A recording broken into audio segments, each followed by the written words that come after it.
Hey guys, welcome, welcome. All right. So today I want to do a recap. I've been sharing on Instagram 0 to 6 govern, 6 to 12 garden, 12 to 18 guide. And I am getting a lot of comments, messages, emails about clarifying this notion and what to do if you've kind of screwed it up.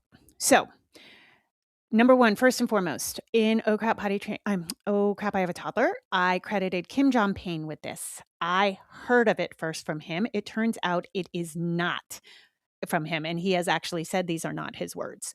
This is a concept. It's a developmental concept that's been around. Nobody can attribute it. Rudolf Steiner has something similar for Waldorf. I heard from somebody that this is an Islamic tradition that these rough age groups, right? 0 to 6, 0 to 7, somewhere around there. And some people know it as cop, coach, consultant, and it has been around for a very long time. Again, no direct attribution is given to one person. So, um, which I think is funny because somebody got very mad at me, even though I did say all of this in a caption that I should credit Kim Jong Payne. And I was like, I have, and I'm wrong. And he said he's wrong. So, like, it's one of those things. So let's go through it. So, what does govern mean? So, 0 to 6 is govern. So, when we use 0 to 6 as govern, this means we have boundaries. And this is the largest part. We are the leader in our house. We are the governor. Okay. Like if you think of our governess, like if you think of that as, the person who took care of the children, but we have routine, we have consistency, and we have loving but kind boundaries.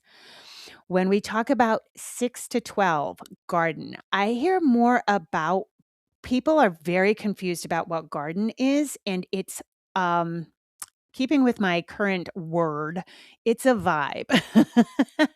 So when you lay the foundation of good boundaries, and I think the key words here are firm but kind. So your children know you are the leader. We've gone through this on many podcasts. There's so many words for parenting these days. Respectful parenting, sturdy, like Dr. Becky says sturdy, and I think sturdy on its own is not a great word, but sturdy in terms of a leader who can't be swayed, it's an excellent word. Of course it is. It's Dr. Becky, right? so so all of these terms, authoritative, right? These all mean leader. If you think of leader, I think that's a more powerful term. I am in charge. You are not in charge because you are 3 years old. You have no prefrontal cortex yet. Your executive functioning is not online. You have no idea of the dangers. You have no long term thinking. I am in charge, not you. Okay. And I just used a specific voice. I was not dysregulated. I was not yelling at you guys. I was not, I meant business. I mean what I say. I am not wavering, but I am firm but kind. Yes. And I love you. So that's govern. Garden is the fruits of your labor. Okay. If you do not govern properly in 0 to 6, your gardening phase is going to suck. If we go straight with the metaphor, I think it's a metaphor, right? Or analogy of gardening. If you did not prepare the soil, if you did not plant the seeds, if your seeds are soggy because you overwatered, if you kept these seeds in the dark with no sunlight, your gardening phase is going to suck. You are not going to see the seedlings come up beautifully. They are going to maybe be a little rotten. They may be slow, right? Now, I'm not using these words for our children. This is strictly gardening, okay? But keep with the metaphor here. So if you lay the foundation, now you see the fruits of your labor. Now, yes, if we look at a tomato plant, have you ever grown tomatoes? You have to put up some wiring. You have to put up like a cone of wire because the tomato plants will go crazy in all different directions. Then when the actual fruit grows, it's heavy and the plant will just kind of go over. And yeah, you'll have tomatoes, but some will be on the ground and some will be not getting sunlight because you didn't put the wiring around it. So as your seedling grows, you aren't tending to it like the baby seed. You're not like, oh, here's the exact combination of things, right? We're not tending to it like that. We're tending to it like a blossoming tomato plant. We're going to put some wiring around it. Absolutely. We still have boundaries. We're going to have new rules and new things, but we're not doing the heavy work of our children not believing that we are a strong leader. This is the important thing. If you have not been a strong leader in the 0 to 6, your children do not trust you. They do not trust you and they feel psychologically unsafe. So they are going to keep pushing against that wire cage that we are erecting to keep the plant growing straight, right? We don't get to enjoy that plant at all because now we have to be in it with them. We have to be doing some discipline meaning teaching, because our kids don't believe us. They have somehow been taught that they can argue, negotiate, and of course children are going to argue and try to negotiate all the time. That's human, right? But they don't trust us because we put too much in their hands in the 0 to 6. Okay. I'll say more about, but that's the gardening phase. 6 to 12 is when you will actually get a handle on your kid's personality. It is so crazy because you think you know them, but I'm telling you right now, they're going to be different kids as they go through these stages and they may be completely different. Now they can hold conversations. Now prefrontal cortex and executive functioning are coming online. Now they're juicy. Now you're like, "Oh my god, I can't believe my kid has an opinion about this. I can't believe my kid," um, they may shock you with the clothes they wanna wear in a fun way, like, "Oh my god, I had no idea my kid knew about Converse high tops," or something fun like that, you know? Now you could potentially even maybe they're gonna go to their first concert or, I don't know, whatever. It's an exciting time of growth. You're gonna have the most fun in this stage if you put in the heavy lifting in 0 to 6. I'm just going to interrupt for 1 second here, guys, because I've been signing off with put your phone down, and I want everybody to put their phone down. But we cannot do that in this day and age, right? We need our phone for various things. And so a large part of managing phones is managing what our particular energy drains are. For me, it's Instagram. For you, it might be something else. I also found that group chats and that voice messaging apps were really interrupting my day. So I've been a big proponent of the brick. You've heard me talk about it on many, many podcasts. This is a device that you tap your phone to, and you can configure various settings and various combinations of apps. And this is great. So if I'm filming, I can shut down everything. If I just need to get a lot of work done, I can shut down Instagram and the voice messaging apps, and you can really pick and choose. And I know you can do this natively on your phone, but what I love about Brick is there's no breakthrough. And when you unbrick the phone, it's immediate. There's no lag in getting messages or whatever has backlogged while you're offline. I think our phones are such a major problem, and they're only going to get worse. They keep designing the apps, the colors, everything just to hook us more. And so I really, really, really think we need to put guardrails on, and we do have to go to extraordinary measures. I do not put shit in front of you guys that I don't fully believe in. This podcast has never had advertisements that I endorse because I don't put stuff in front of you. And largely, I think there's just so much crap. I wouldn't do that to you guys. I believe in Brick 100%. It has been such a game changer for me, and you can get 10% off. I'll leave the link in the show notes if you guys are interested. All right, now back to the podcasts. Then your 12 to 18 is guide. Now that's where your child needs a co-conspirator here. They need help. They need a consultant, right?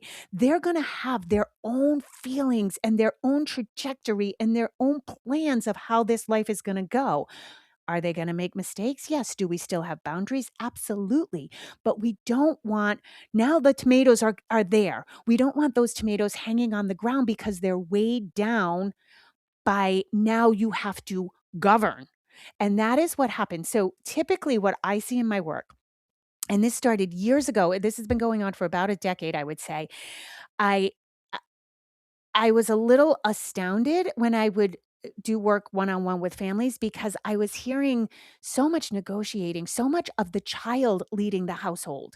And when I say the child leading the household, of course a 3-year-old can't lead a household, right? Like they can't drive, they don't have disposable income, they don't have any money. They can't do the grocery shopping, so they're not actually leading the household. But what I mean is we almost metaphorically follow them. Everything, "Oh, don't have a reaction, don't have a big feeling, don't like we're like placating. Oh, eat this, eat this, eat this. This is how we get into picky eating, right? Like we're following them around instead of getting in front of them. And this is what I mean metaphorically, right? Like getting in front of them and being like, no, this is what we're having for dinner. And if you're not hungry, you don't have to eat, but this is what is for dinner. You're not having a snack later. And this is what I'm talking about regular picky eating, not extreme, which is very rare. So this is this is being a leader, right? And what happens is we follow, we give them so many choices while simultaneously infantilizing them, right? Giving them choices instead of autonomy. We're hovering, we're helicoptering, we're snowplowing. We remove all obstacles, and that's following the child, right? Even though it sounds like like snowplow sounds like we're out in front of them, but we're not being a leader. We're making things okay, okay, just don't have a big feeling because I don't have time, I don't have the patience. That's all we're doing. And so I would dig in and I would be like, "Well, why? Why are you giving that child so much choices? They're only 3. Why are you letting them negotiate you to death?" And they would always say to me, when I was 16, my mom was overbearing. My mom was a control freak. My mom was a narcissist. When I was 15, it was my father's way or the highway. Like everybody was super strict. The last time we actively remember being parented was when we were teenagers. Teenagers is the guiding. Now, you may have been a teen who had an authoritarian parent who was trying to govern you as a teen. You resisted that. That builds resentment and rebellion. That is why kids rebel. Overbearing, over strict parents in the teen years. Okay. I know this. I know this. And it's because you didn't do the work in the 0 to 6. Okay. Now, maybe your parents did. Maybe they were authoritarian across the board. Maybe they were super strict and overbearing across the board. So now you turn around and you have kids. And I do not blame a single mom on the planet for wanting to do things different. We want to do things different. So what we do is we think we're going to guide. We think what we needed as a teenager is how you should parent across all these ages. And so now you become a permissive parent in the 0 to 6. And I understand this. Listen, permissive parenting feels good.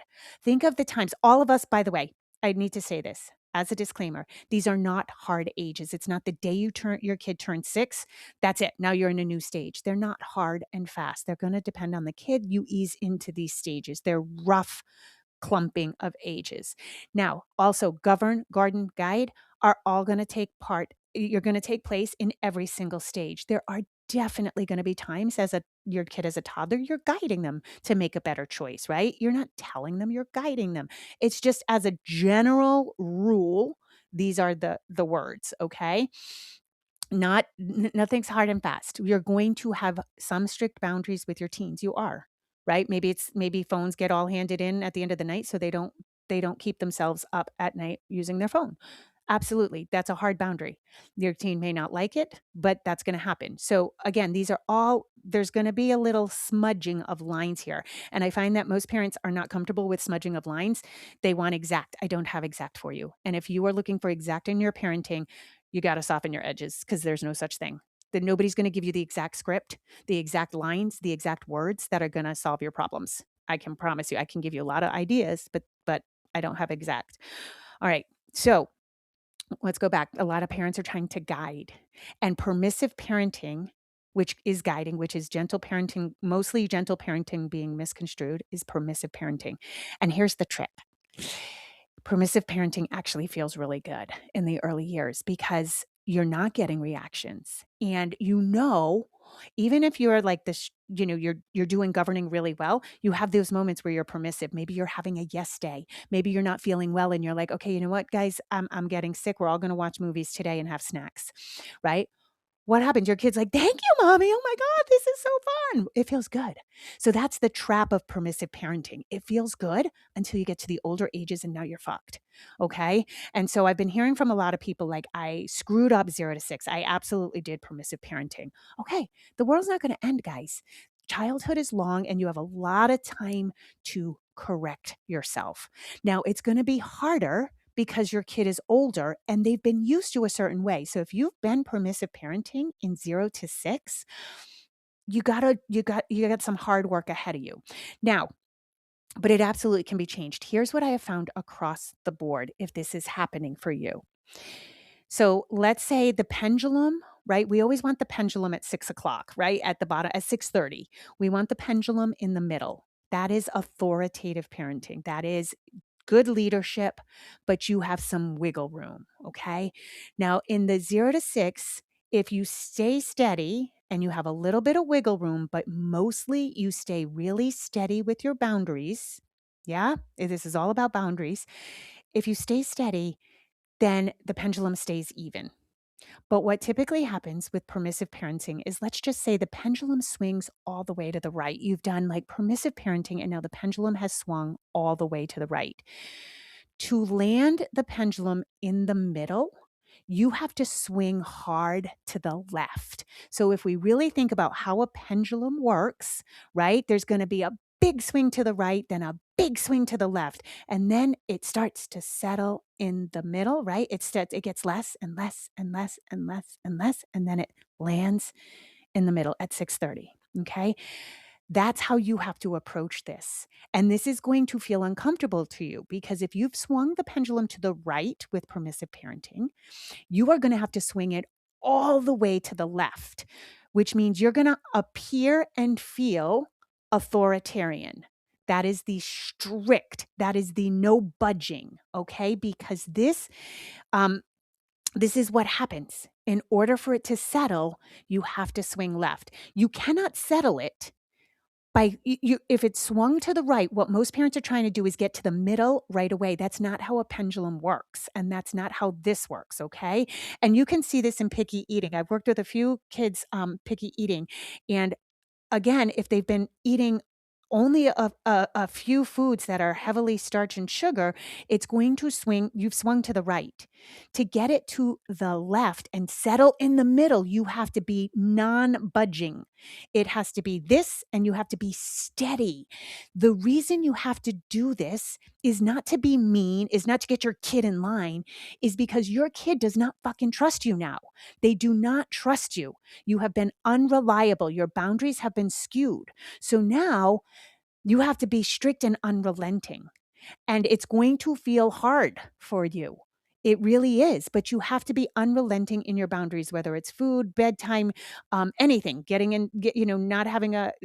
not getting out of the house in time, whatever your struggle is. But we have to do that. And then it will settle. But if you are trying to swing hard and you say, okay, like let's say you're working on picky eating. And again, average picky eating, not extreme, which is a whole different ball of wax, and you need to know the difference. But most kids, 99% of kids are in the regular picky eating. Okay. And you try to have a day where you are like, okay, we're going to have snacks today, snacky snacks, something that you've been trying to get away from. You're not there yet. And you will get there, but you have to be strict at the top. You have to swing the pendulum hard.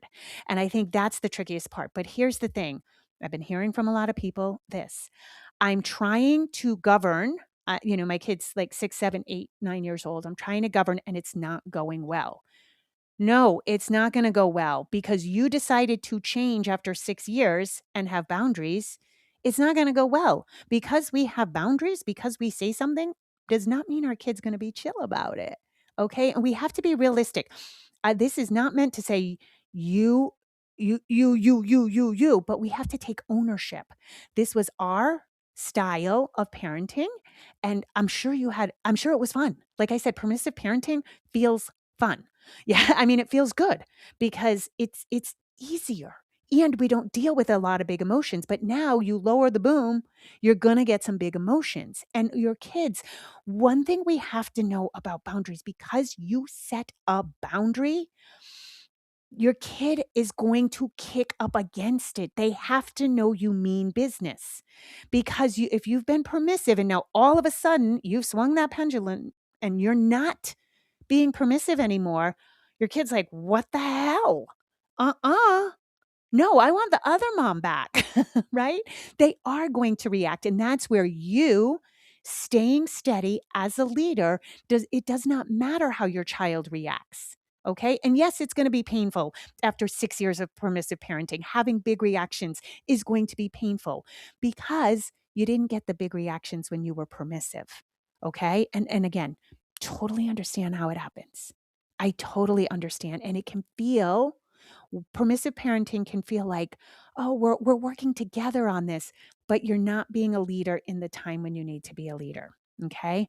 Now let's go over boundaries really fast because every so often I just do a recap of this. I've talked a lot about this on this podcast in various episodes. You can go back and search for them.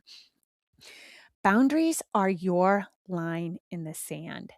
Boundaries have nothing to do with changing the other person's behavior. Okay. It is what you are going to do if their behavior continues. And this is where we get skewed as parents. We think a boundary is going to change the other person's behavior. No. Okay. If your child hits another kid, what are you going to do? Okay. Are you going to leave the playground or leave the play date? Obviously, we're going to try. The littler they are, we say, no, no, no, we don't hit. No, no, no, no, no, gentle hands. We'd say that, right? Typically, by the way, I've done podcasts on this. Don't say the negative because kids don't hear negative up until about 6 or 7, I think. So don't say the thing you don't want them to do. Don't hit. Instead, easy. We use gentle hands. If you're frustrated, come to mommy. I will help. We want to give them the thing we want them to do. But if your child is consistently hitting and that doesn't work, what are you going to do? Are you going to leave? That's what I would do, okay?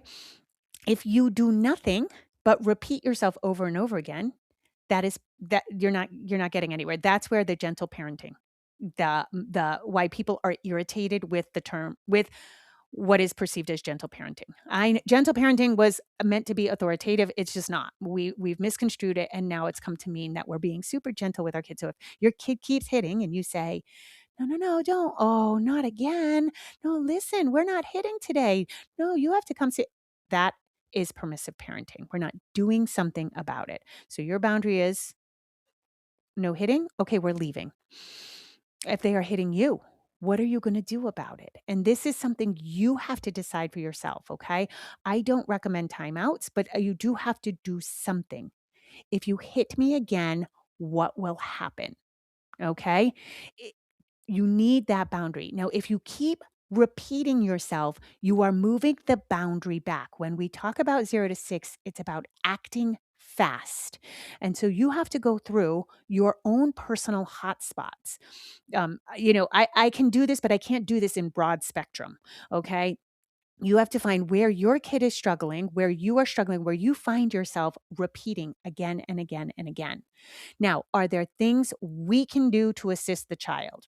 Sure. If your kid is throwing blocks at their sibling, we can remove the blocks. That will assist. Will it assist in their frustration? Probably not. Probably that kid needs to be separated for a little bit to calm down, to calm their body. So, what does it look like for you? Okay. And I did a hitting, spitting episode a couple months ago. So you can look back on that.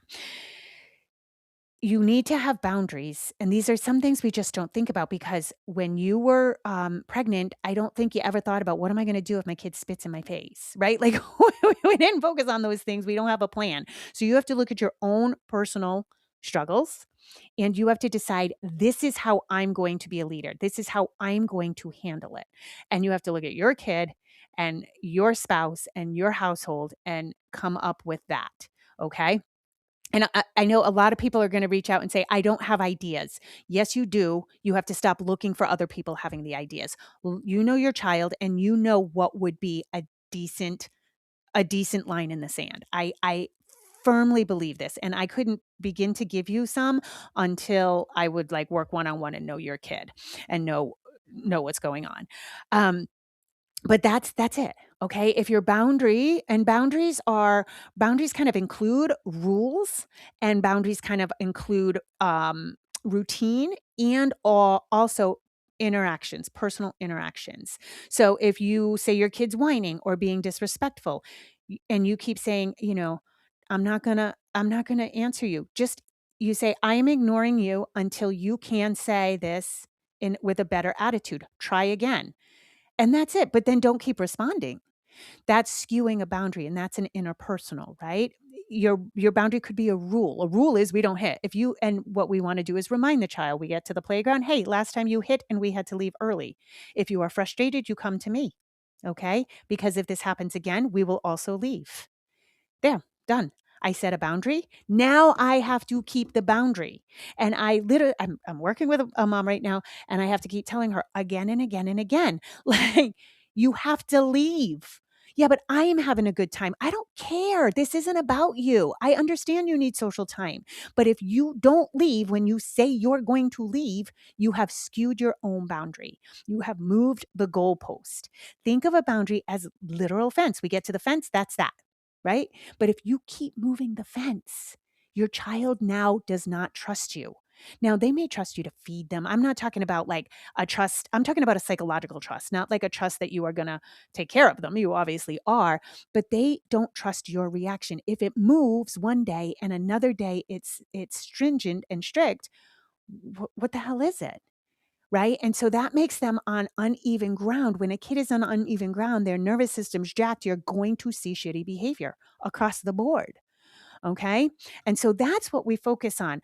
The 0 to 6, I have grown so protective of this age because we try to throw all of childhood at them in this 0 to 6.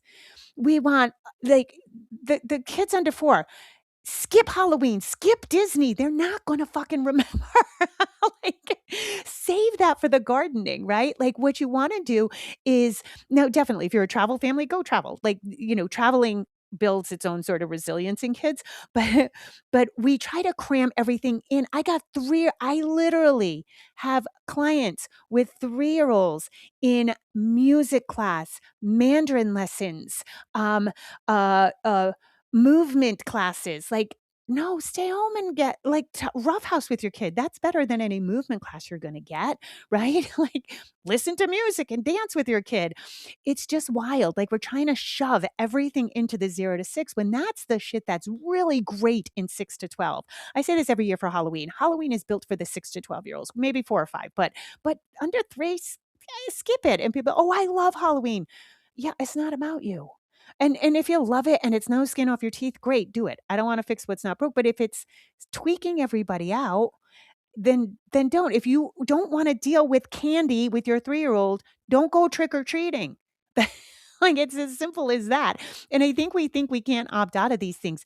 But the 0 to 6 is really about, number 1, you have to learn this kid. You've only been a parent for as long as that kid's been alive. You think you've been a parent for a lot longer because 'cause you've been thinking about it, but you're not. And even if you have 6 kids, your 6th kid, you're still a new parent to that kid. So your job is learning where they're gonna push the buttons, learning where they're gonna push against you, learning where you need work, learning where you need to be a strong leader, right? And what that looks like for your family. And um, it may not be, what do I wanna say? Like, I'm thinking of things like bedtime and sleep. Like, I have no problem with co-sleeping. I have no problem with your kid going to bed at midnight and sleeping till noon if that's your lifestyle. If that works for you, like, that's a big boundary for people, right? Is like, you see online, this is where social media gets so confusing. I see accounts where this one family, they have 6 kids. They homeschool. The parents are both entrepreneurs, work from home, make their own schedule. They stay up till midnight. They're eating dinner at 11. Now that makes you feel like, "Oh, I could do that. I'm a night owl. Like, my kid doesn't really wanna sleep." But not if you all gotta get up at 6 o'clock in the morning to go to daycare and work. like that's not going to work for you. You know what I mean? So you have to take, um, even when it comes to these routines and how your house works, is it going to work longer term? Now, you could co sleep for a year and everybody could just be getting the sleep they're trying to get. That might work for infancy, but then it has to change. And when it changes, if you've co slept and gone to bed at 11 o'clock and now you're going to not co sleep and the kid's going to be in their room by themselves and you're going to put them down at 7, please don't expect that child to be okay with it. Something else happened for a year, now it's switching. You can switch, but you have to build in the struggle that's going to happen because the kid's not gonna be cool with it, and they will be eventually if you stay steady. But co-sleeping is a great example, I think, of a routine that can also be a boundary, right? So if you co-sleep and then you decide not to, and you put in the work and you're like, "I know this is gonna be miserable for a couple of weeks till my child gets used to this." Okay, the child gets used to it, and then spouse goes out of town for a business thing, or your child gets sick and you let the child back into the bed, you're ground zero. Ground zero. They're gonna love that. Kids love to sleep with parents. I'm a fan of co-sleeping safely. I really am, because I think everybody wants to sleep next to a warm body. Um, or most people. I I don't, but I did with Pascal. And you like to sleep next to your spouse, don't you? Unless you don't, and then I understand. But but but when but if you that pendulum hasn't swung to the left enough, right? So if you let your kid into your bed, now they wanna be back in your bed all the time. Now you're gonna have to put in the work again to and it might be a couple of weeks till the child gets used to it. But we as parents, we think, "Oh, it's just one night. They're sick. I wanna watch their breathing. I have to." And don't get me wrong. I absolutely, if a child is not breathing properly, bring them into bed with you so you can monitor them. I'm all on board. What's unrealistic is that the next night when they're feeling well, now they're back in their own bed and that they're not gonna have a reaction. I think whatever your boundaries are, whatever you wanna do is fine. I have no problem with it. The problem comes when you change something and expecting the child to just be okay with it. They're not. They're not, okay? And this this comes in even into potty training. Like, I can't believe the amount of people who think a kid should potty train in one day. Like, they've been peeing and pooping in a diaper for however many months, years, and then because we say so, we expect I literally have people say, "My boundary is that they have to pee and poop in the potty." Dude, that's not a boundary. Like, I would love it. I would gladly be out of business with potty training if, like, kids just listen to your boundary. That's a teaching thing, yeah? And that is not a boundary. And a boundary, again, I hear this time and time again. People are like, "Yeah, um, I set the boundary and they won't listen," or "I set the boundary and they're mad, they're having a reaction." Yeah, no shit, you changed it up, and it's going to have to happen. It's going to happen. There's gonna be something you've been doing that you have to change, you have to suddenly get strict, and again, you just have to pull that pendulum to the left. It's not pleasant, and again, particularly if you have been permissive, it's going to feel archaic. But if you don't do it at 6, 7, 8, 9, you're gonna have to do it in their teen years, okay? And again, I wanna be clear because I've seen all kinds of families, especially in the homeschooling, world that I was in for so long with Pascal. If you I don't if you live on a farm, if you have 6 kids, if you have, you can have a feral life. I really have seen it work, and you can be as permissive as all get out if you plan on being permissive all the way through. And I actually have seen families whose kids do fine with that permissive and they have the wackiest schedules.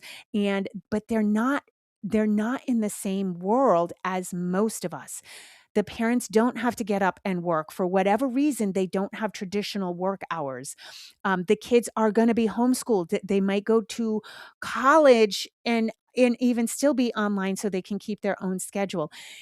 They're gonna have jobs that are outside the norm. I have seen it exist, so I don't wanna misrepresent, but that's a long-term commitment. Because if you feel like you're gonna be loosey-goosey and permissive in homeschool and not have a schedule, and then come high school, you decide your kid's gonna go to high school, they're fucked, okay? Because that's gonna be tremendously hard to all of a sudden get a schedule and go to bed early and assignments on time and things have to be done, it's not gonna work. So it can work, but it's whole hog for the rest of your life.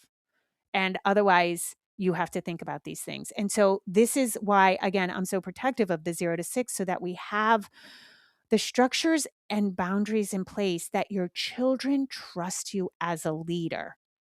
And then you can have fun, right? And in Oh Crap, I Have a Toddler, I liken this to if we are, if we're in a fence, okay, we use a fence for a reason in our backyards, okay, because we want our child to have freedom to play without the burden of having to be careful. And when they're little, the burden's on us, right? We don't want them having access to the street, to the larger world. So we put in the fence. We put in the fence. Do you think the fence is mean? No, the fence is so they can enjoy playing, so you can enjoy them playing without worrying about safety, right? So a fence is not mean. Now, if you have never had a fence and you put it in, that child is not going to enjoy the fence. That child is going to go up against the fence and rattle it every single day till eventually they're like, all right, shit. The fence is staying. I might as well go play with the sand. I might as well go dig a hole. I might as well go play with my trucks or my whatever you've got in the backyard, right? But when you first put that fence up, that kid's gonna be like, fuck you. I used to be able to go out in the street and have fun, right? They're not gonna be cool with it. They're gonna rattle the fence. And your job is psychologically to not keep moving that fence. If you go the next day and build a different fence, the kid's gonna be like, well, the fence moved. Maybe the fence isn't for real. Maybe I can get the fence down, right? So think of it in those terms. The fence isn't mean. It is going to feel mean to you as a permissive parent. You're going to feel like, oh my God, I feel like I'm just being my mom. Here's the other thing I've been hearing from people, which is I have been loosey goosey with boundaries and then I lose my shit. Yeah, that's the problem, right? That's one of my most downloaded episodes is very early on. Um, Psycho Mom, right? And I should probably do like a redo of that. But Psycho Mom happens when we've been too permissive, but we've been permissive in a thing that actually has a pretty strict outcome. And so we are trying to convince the child that that it's okay to parent them, right? We are asking permission with permissive parenting. We're like, well, I really need you to leave the house and you have to wear shoes because there's snow out there. And yeah, but okay. And we're asking and asking and asking in this gentle voice, and we're not titrating the firmness. We're not titrating the leadership. So then what happens is we go the flip side. We go, oh my God, you can't get your fucking shoes on. I've been asking you 12 times. We go absolutely psycho. If you are regularly going psycho, I can guarantee it's because you're being too permissive in other areas, okay? And on that note, I'll probably let's see, what's the time on this? Yeah, I'll just finish up with that concept. If you find yourself going psycho, it is because you're being too permissive. You cannot give kids 3 chances. 3 chances are such bullshit. If they can do it on 3, they can do it on 1. Stop. You have to immediately take action. Shoes on. And a lot of this podcast, guys, I've done tons of content on this. A lot of it is meeting them at their developmental need. We use too many words. You know what? I'm gonna stop this because this is getting long. This is a whole nother recap that I'll do. Okay.